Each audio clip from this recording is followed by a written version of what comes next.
education movement and support from the school's Relationship Abuse Prevention Program, RAPP, with Shungang Middle School 8th graders in Taiwan, English Conversation Enrichment Program, I was stepping into uncharted waters.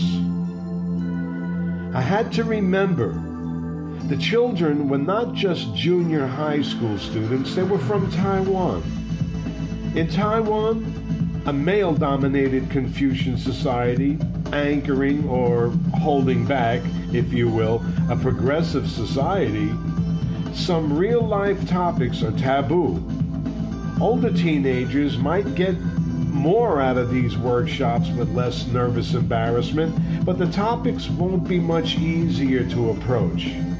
In higher education in Taiwan, conservative deans might not let an EFL teacher use this subject matter in class.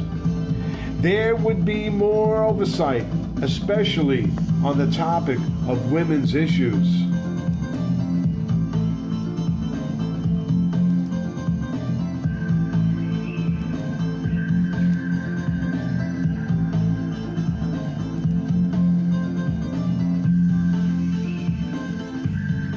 After working with the children almost 2 school years, 90 minutes a week, workshop topics on women's studies like marriage relationships, relationship abuse, and the breadwinner was still a little over these young teenagers' heads. The less mature among them goofed off in Chinese instead of practicing English conversation. They were capable of understanding the big words and sentence patterns, but the role plays put them off. Earlier in the program, we had discussed oppressive child labor.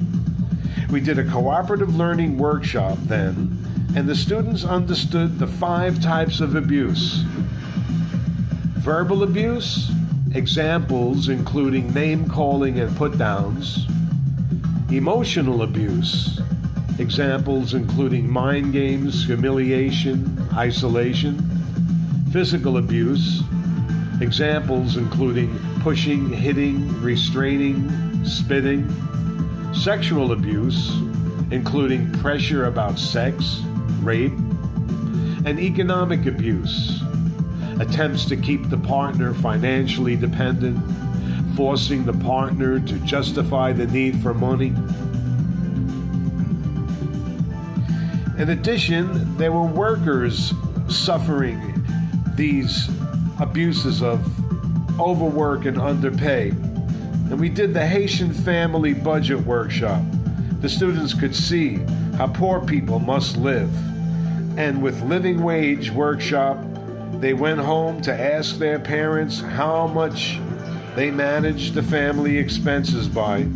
It was time to tackle the topic of women's roles in Taiwan.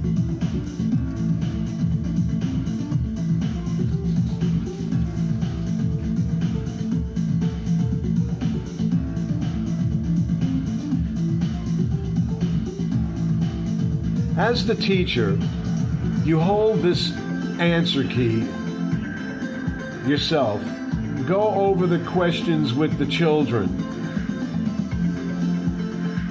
Have a show of hands and see what the children think is true. These are the answers to the questions